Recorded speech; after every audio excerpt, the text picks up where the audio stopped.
Hi friends, welcome to our channel Chor Talks. இன்னைக்கு நம்ம pronoun seriesல indefinite pronouns பத்தி பார்க்க போறோம். What is an indefinite pronoun? Indefinite pronoun does not mean to any person, thing, animals, places, etc. அதாவது இது வரைக்கும் நம்ம பார்த்த pronouns types எல்லாமே ஏதாவது ஒரு person, thing, animal இந்த மாதிரி அதுக்குண்டான சப்ஸ்டியூட்டா தான் நம்ம ப்ரொனவுன்ஸை பார்த்துருக்கோம் நிறைய டைப்ஸ். ஆனா இந்த இன்டெஃபினைட் ப்ரொனவுன் எதுக்குமே நம்ம ஃபிக்ஸ் பண்ண முடியாது. இது பர்சன் தான் நம்ம சொல்றோம், இல்ல இதை ஒரு திங்குக்கு தான் சொல்றோம், ஒரு அனிமலுக்கு தான் சொல்றோம் அப்படின்னு நம்மளால டெஃபினட்டா பாயிண்ட் அவுட் பண்ணி சொல்ல முடியாது. பட் இது எல்லாமே ப்ரொனவுன்ஸ் தான். ஸோ இந்த இன்டெஃபினைட் ப்ரொனவுன்ஸை வேக் ப்ரொனவுன்ஸ் அப்படின்னு சொல்லுவாங்க. VAGUE வேக் ப்ரொனவுன்ஸ், அதாவது it is indefinite and unclear. இப்போ இந்த இன்டெஃபினைட் ப்ரொனவுன்ஸ் எதுக்கு வேணாலும் நம்ம யூஸ் பண்ணலாம்னு சொல்லும்போது தட் இஸ் அன்கிளியர். நம்ம எதுக்கு யூஸ் பண்ணணும்னே நம்மளுக்கு தெரியாது. ஸோ இந்த மாதிரி ப்ரொனவுன்ஸ் நம்ம சென்டென்சஸ்ல யூஸ் பண்ணும்போது நம்மளுக்கு எப்பவுமே கன்ஃபியூஷன் வரும். எந்தெந்த சென்டென்ஸ்க்கு என்னென்ன இன்டெஃபினைட் ப்ரொனவுன் யூஸ் பண்ணணும்னு கண்டிப்பா கன்ஃபியூஷன் வரும். ஸோ அது எல்லாத்தையுமே இந்த வீடியோல நம்ம கிளியரா பார்க்கலாம். First of all indefinite pronouns எது அப்படின்னு பார்த்துடலாம். One, other, another, all, many, somebody, anybody, everybody, nobody, something, anything, everything, nothing, enough, little, much, both, few, others, several, many, such, some, etc. So, இப்ப சொன்ன வேர்ட்ஸ் எல்லாமே indefinite pronouns. இந்த indefinite pronounce use பண்றதுக்கும் ஒரு சில procedures இருக்கு. இது எல்லாத்தையுமே எல்லா சென்டென்ஸ்லயுமே நம்ம அப்படியே யூஸ் பண்ண முடியாது. அதுக்குன்னு ஒரு சில ரூல்ஸ் இருக்கு. எந்தெந்த சென்டென்ஸ்ல எந்தெந்த சிச்சுவேஷன் வரும்போது அதை யூஸ் பண்ணணும் அப்படின்னு. ஸோ அது ஒன்னா இப்ப பார்க்க ஸ்டார்ட் பண்ணலாம். ஸோ இந்த இன்டெஃபினைட் ப்ரொனவுன்ஸ்லயே சிங்குலர் அண்ட் ப்ளூரல் இருக்கு. சிங்குலருக்கு ஒரு சென்டென்ஸ் வரும்போது இன்டெஃபினைட் ப்ரொனவுன் எப்படி யூஸ் பண்ணணும், ப்ளூரலுக்கு வரும்போது என்னென்ன இன்டெஃபினைட் ப்ரொனவுன் யூஸ் பண்ணணும் அப்படின்னு அதை இப்போ நம்ம பார்க்கலாம். Singular indefinite pronounce anyone, everyone, someone, anybody, somebody, nobody, one, little, much, none. இப்ப சொன்ன எல்லா ப்ரொனவுன்ஸும் சிங்குலர் ஃபார்ம்ஸ்ல வரக்கூடிய indefinite pronouns. For example, one அப்படிங்கிற இன்டெஃபினைட் ப்ரொனவுன் வச்சு ஒரு சென்டென்ஸை நம்ம மேக் பண்ணலாம். One should follow the rules and regulations. இப்போ இந்த சென்டென்ஸ்ல one should follow the rules and regulations சொல்லியிருக்கோம். இப்போ இந்த ஒன் ஒரு பர்சனை தான் நம்ம சொல்றோம். ஒன் சொல்லும்போது நம்மளுக்கு ஆல்ரெடி தெரியும் one is a singular. So அது ப்ளூரல் ஃபார்ம்ல வராது. அதே மாதிரி இன்னொரு சென்டென்ஸை பார்க்கலாம். ஐ சா சம்படி தேர். இந்த சென்டென்ஸ்ல ஐ சா சம்படி தேர், இந்த சம்படி சொல்லும்போது ஒருத்தரை தான் நம்ம சொல்றோம். ஐ சா சம்படி, நான் அங்க ஒருத்தரை பார்த்தேன் அப்படின்னு நம்ம சொல்றோம். ஐ சா சம்படி தேர், அங்க யாரோ ஒருத்தரை நான் பார்த்தேன். ஸோ சம்படி சொல்லும்போது அது ப்ளூரல்ல வராது. ஆல்சோ இந்த சம்படியை சம்ஒன்னும் ஈக்குவல் டு பண்ணி சொல்லலாம். ஐ saw someone there, somebody equal to someone.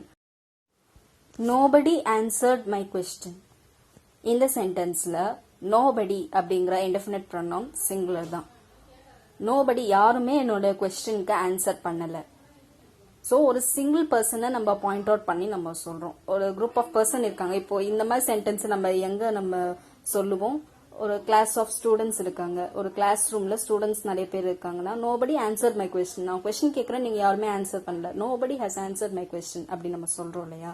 அப்போ அங்க நிறைய பேர் தான் இருக்காங்க, பட் நோபடி அப்படின்னு நம்ம சொல்றோம். ஸோ ஒரு இண்டிவிஜுவல் பர்சனா தான் நம்ம சொல்றோம். அங்க சிங்குலர்ன்ற ஒரு ஸ்டேட் நம்மளுக்கு வந்துடுது. So nobody is a singular indefinite pronoun. இப்போ nobody has answered my question அப்படின்னு நம்ம சொல்லியிருக்கோம் இல்லையா சென்டென்ஸ். இந்த நோபடிய no one நம்ம மாத்திடலாம். no one has answered my question. இல்லனா இப்படியும் மாத்தலாம். none has answered my question. So இந்த மூணுமே ஒரே மீனிங் தான். இந்த மூணு சென்டென்ஸ்மே ஒரே மீனிங் தான் நம்மளுக்கு சொல்லுது. nobody has answered the question, no one has answered the question, none has answered the question.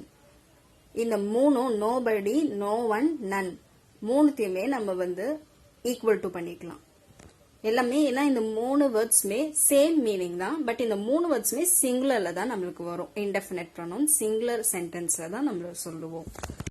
Little வச்சு ஒரு சென்டென்ஸ் பார்க்கலாம். Little is known about him. எனக்கு அவங்கள பத்தி கொஞ்சம் தான் தெரியும். Little is known about him. So இந்த லிட்டில் அப்படிங்கிறது எதை மீன் பண்ணுது? ஏதாவது ஒரு திங், அவங்களுக்குள்ள அந்த பர்சனுக்குள்ள இருக்கிற ஏதாவது ஒரு குவாலிட்டியா மீன் பண்ணலாம். ஸோ இந்த மாதிரி தான் இன்டெஃபினிட் ப்ரொனவுன். இந்த லிட்டில்ன்ற ப்ரொனவுன் எதை குறிக்குதுன்னே நம்மளுக்கு தெரியல, ஆனா அதை ஒரு சென்டென்ஸ்ல நம்ம யூஸ் பண்றோம். Little is known about him. So இன்னொரு example, much has happened in the last week. Much has happened in the last week. What much? என்ன நடந்தது? அந்த மச் என்ன நம்ம சொல்றோம்? எனி இன்சிடென்ட்டா இருக்கலாம், anything it can be. So much has happened in the last week. என்ன நடந்துச்சு, அந்த much என்ன, அந்த amount much என்ன அப்படிங்கிறது நம்மளுக்கு தெரியாது. But that is an indefinite pronoun. நம்ம அது ஒரு சென்டென்ஸ்ல யூஸ் பண்றோம். Even that makes a meaning. அந்த சென்டென்ஸ்க்கு அந்த indefinite pronoun மீனிங் கொடுக்குது. So இப்போ நம்ம பார்த்த எல்லா எக்ஸாம்பிள்ஸ்மே சிங்குலர் சென்டென்சஸ்ல சிங்குலர் indefinite pronouns, ஒரு சென்டென்ஸ்ல அது சிங்குலரா வரக்கூடிய indefinite pronouns. இனி நெக்ஸ்ட் நம்ம ப்ளூரலுக்கு வரக்கூடிய இன்டெஃபினைட் ப்ரொனவுன்ஸ் என்னென்னன்றத பார்க்கலாம். Only few of you has done this homework. இந்த சென்டென்ஸ்ல ஃபியூ அப்படிங்கிறது ஒரு இன்டெஃபினைட் ப்ரொனவுன். இந்த ஃபியூ இன்டெஃபினைட் ப்ரொனவுன் ப்ளூரல் ஃபார்ம்ல வருது. Only few of you has done this homework.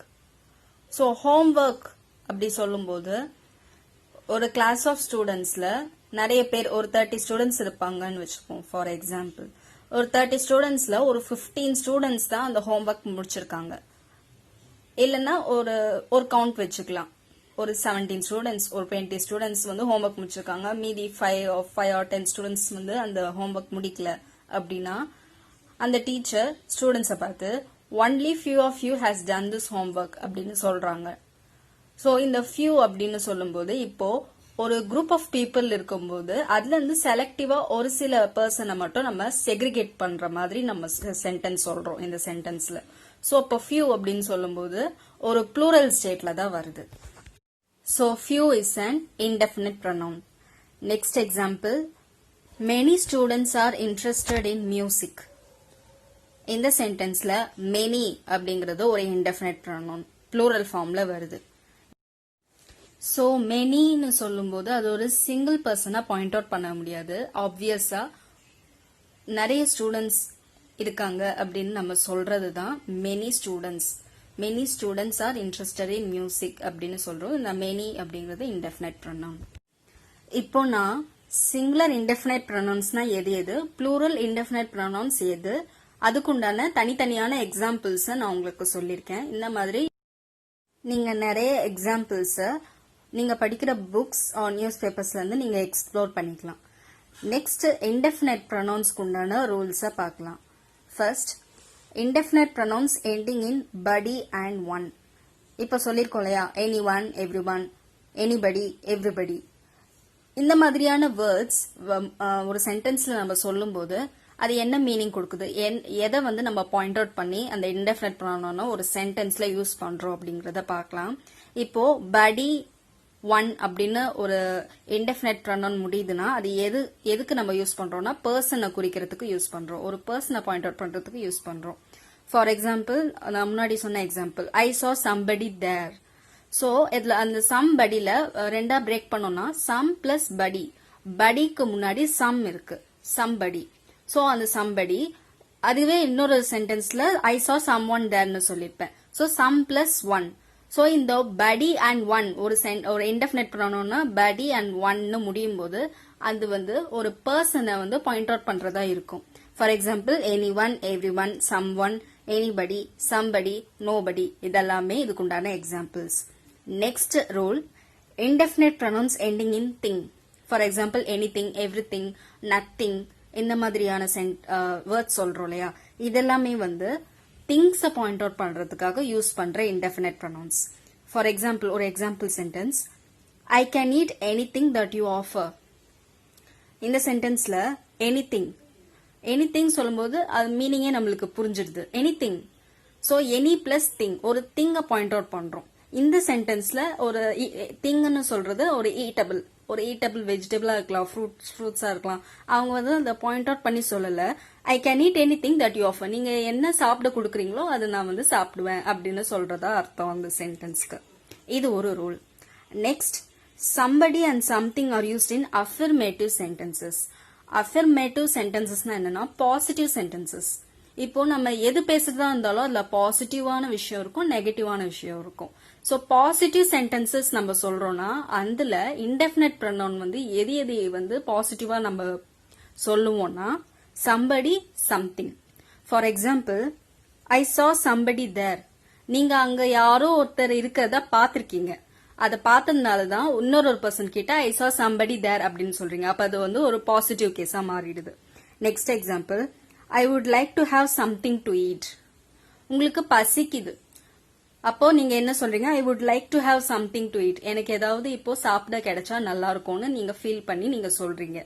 So இது ரெண்டுமே பாசிட்டிவ் கேசஸ் தான். உங்களுக்கு பசிக்குது, அதனால நீங்க வந்து I would like to have something to eat அப்படி கேக்குறீங்க. அதே மாதிரி நீங்க யாரோ அங்க ஒருத்தர் அங்க பாத்திருக்கீங்க, அதனால I saw somebody there. So இது ரெண்டுமே positive cases or affirmative cases.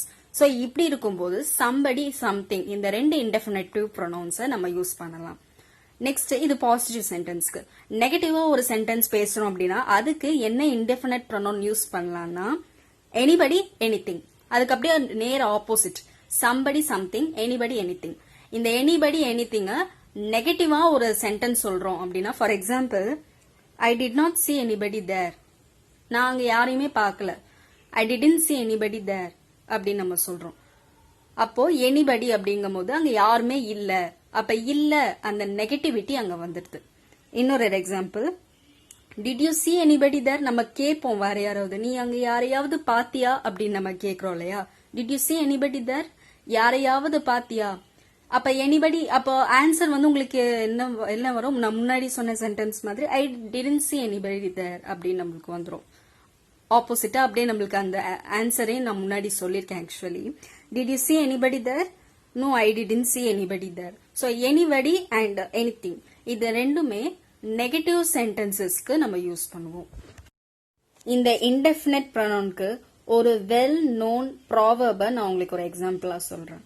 Something is better than nothing. What is the meaning in this sentence? Something is better than nothing. Somethingனா அது ஏதாவது ஒரு விஷயம் இருக்கு அது உள்ள. Something is better than nothing. Nothingனா ஒண்ணுமே இல்ல. ஒண்ணுமே இல்லாம இருக்கிறதுக்கு ஏதாவது ஒண்ணு இருக்கிறது பெட்டர், நல்லது அப்படின்னு நம்ம சொல்றோம். அது ஒரு proverb, English proverb. So something is better then nothing. இப்போ இந்த சம்திங் அண்ட் நத்திங் எதை நம்ம இப்போ பாயிண்ட் அவுட் பண்றோம்? ஒண்ணுமே கிடையாது. இது ஒரு தமிழ்ல பழமொழிகள் சொல்லுவோம் இல்லையா, அந்த மாதிரி நம்ம இங்கிலீஷ்ல நம்ம ப்ராவர்ப் சொல்றோம். So something is better then nothing, எதுவுமே இல்லாம இருக்கிறதுக்கு ஏதாவது ஒரு இருக்கிறது பெட்டர் அப்படின்னு நம்ம சொல்றோம். ஆனா இந்த சம்திங் அண்ட் நத்திங் எதை நம்ம பாயிண்ட் அவுட் பண்றோம் இப்ப சென்டென்ஸ்ல? ஒண்ணுமே கிடையாது. சோ இந்த மாதிரிதான் இன்டெஃபினைட், அன்கிளியரா இருக்கு, அன்டிட்டர்மினேட்டா இருக்கு. இந்த மாதிரியான வேர்ட்ஸ் நம்ம இப்போ டிஸ்கஸ் பண்ண எல்லாமே வந்து இன்டெஃபினைட் ப்ரொனவுன்ஸ் தான். நீங்க இத மாதிரி நிறைய எக்ஸாம்பிள்ஸை நீங்க எக்ஸ்ப்ளோர் பண்ணிக்கலாம். ஆல்சோ ஒரு சில indefinite pronouns both singular and ப்ளூரலா நம்மளுக்கு இருக்கும். அதுல எது இன்டெஃபினைட் ப்ரொனவுன்ஸ்லாம் all, any, more, most, some, none, such. இந்த வேர்ட்ஸ் எல்லாம் போத் சிங்குலர் அண்ட் ப்ளூரலா ஒரு சென்டென்ஸ்ல வரதுக்கு சான்ஸ் இருக்கு. சோ இப்ப நம்ம பார்த்தது எல்லாமே இன்டெஃபினைட் ப்ரொனவுன்ஸ். இன்டெஃபினைட் ப்ரொனவுன்ஸ் எப்படி யூஸ் பண்ணணும், படி அண்ட் ஒன்ல முடிஞ்சா என்ன, திங்ல முடிஞ்சா என்ன, சிங்குலருக்கு என்னென்ன வரும், ப்ளூரலுக்கு என்னென்ன வரும் சென்டென்ஸ்ல, இந்த மாதிரி நான் நிறைய இந்த இன்டெஃபினைட் ப்ரொனவுன்ஸ் பத்தி இந்த வீடியோல நான் சொல்லியிருக்கேன். சோ ஃப்ரெண்ட்ஸ், இந்த வீடியோ உங்களுக்கு பிடிச்சிருக்கும்னு நினைக்கிறேன். இந்த வீடியோ உங்களுக்கு பிடிச்சிருந்தா லைக் பண்ணுங்க. யூஸ்ஃபுல்லா இருந்துச்சுன்னா உங்க ஃப்ரெண்ட்ஸ் அண்ட் ஃபேமிலி கூட ஷேர் பண்ணுங்க. Also, don't forget to subscribe to our channel Choro Talk so that I'll be motivated. Happy learning and never stop learning. நன்றி, வணக்கம்.